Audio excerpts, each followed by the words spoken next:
श्री ईश्वर गीता नवम अध्याय। पूर्व अध्याय के निरूपण के पश्चात श्री शंकर जी किंचित काल पर्यंत मौन अवस्था में अवस्थित रहे।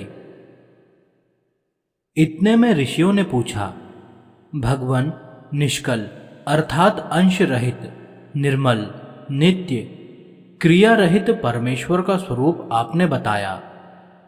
इसके बाद हम लोगों को यह शंका उठती है कि आप विश्व रूप किस प्रकार हैं।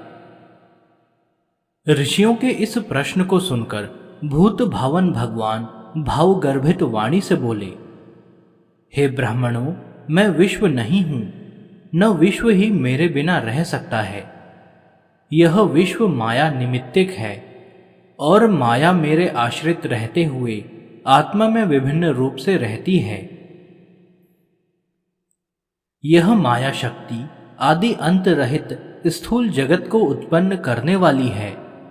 उसके निमित्त ही यह दृश्यमान प्रपंच अव्यक्त से आविर्भूत होता है। अक्षर ज्योति स्वरूप अव्यक्त अर्थात शक्तित्व ही को कारण कहा जाता है। आनंद स्वरूप अहम पद का वाच्य मैं परब्रह्म ही सब कुछ हूं, मुझसे अन्य और कोई नहीं है। इसीलिए ब्रह्म वेत्ताओं ने मेरा स्वरूप विश्व रूप वाला निश्चित किया है। एकत्व और भिन्नत्व में यह उदाहरण दिया जाता है, अर्थात कारण रूप में मैं एक हूं, कार्य रूप में मैं नाना रूप वाला हो गया। इस विषय में श्रुति का भी प्रमाण है।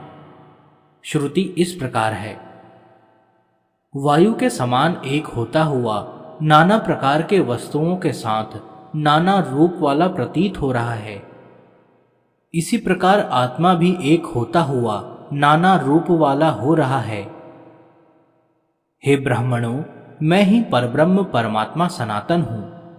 परमार्थतः मैं किसी का कारण नहीं हूं, न आत्मा में किसी प्रकार का दोष ही है। यदि स्वभावतः कोई दोष उसमें होगा तो उसकी निवृत्ति न होगी और आत्मा के शुद्धत्व आदि धर्मों का भी व्याघात होगा। अनंत अव्यक्त शक्तियां निश्चल भाव वाली माया से स्थित हैं।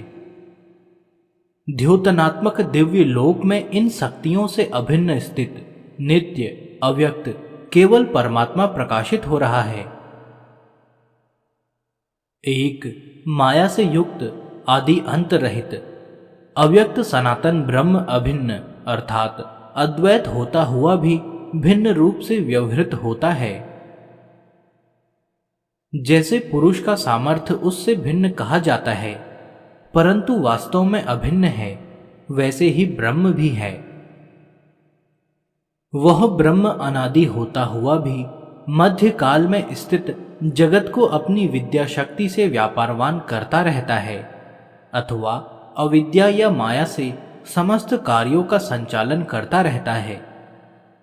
वह ब्रह्म परम अव्यक्त एवं प्रभा मंडल से सुशोभित है और अक्षर परम ज्योति स्वरूप वाला है।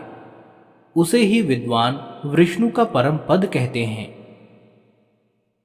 उस परम पद नामक परम स्थान में ही यह समस्त जगत ओतप्रोत हो रहा है।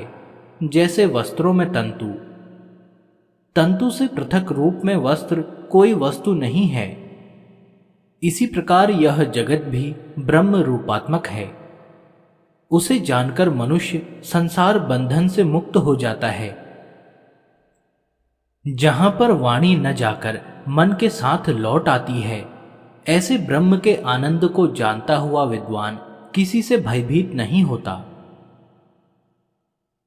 श्रुति आगे के मंत्र में साधक के लिए अहम प्रत्यय के साथ उपदेश करती है।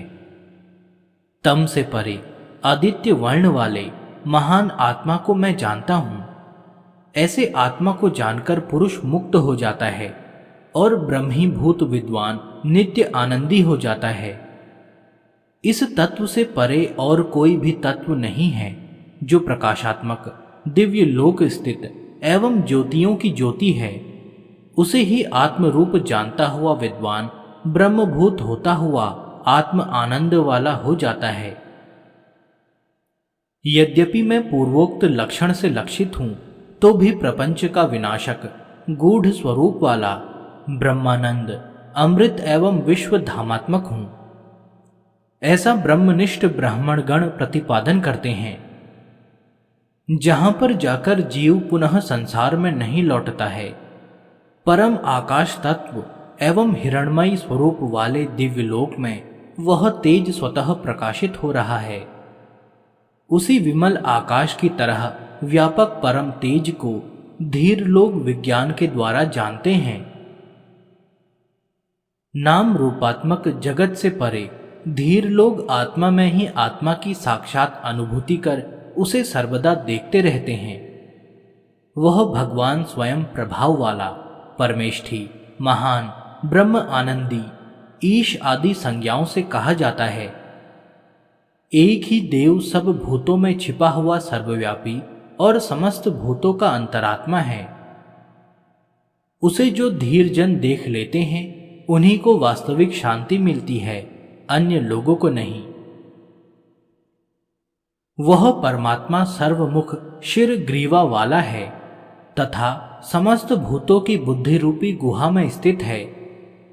वही भगवान सर्वव्यापी कहे जाते हैं, उनसे अन्य और कोई नहीं है। हे मुनि श्रेष्ठों, यह ईश्वरीय ज्ञान मैंने आप सबको सुनाया है। इसे अत्यंत गुप्त रखिएगा, क्योंकि यह योगियों को भी दुर्लभ है।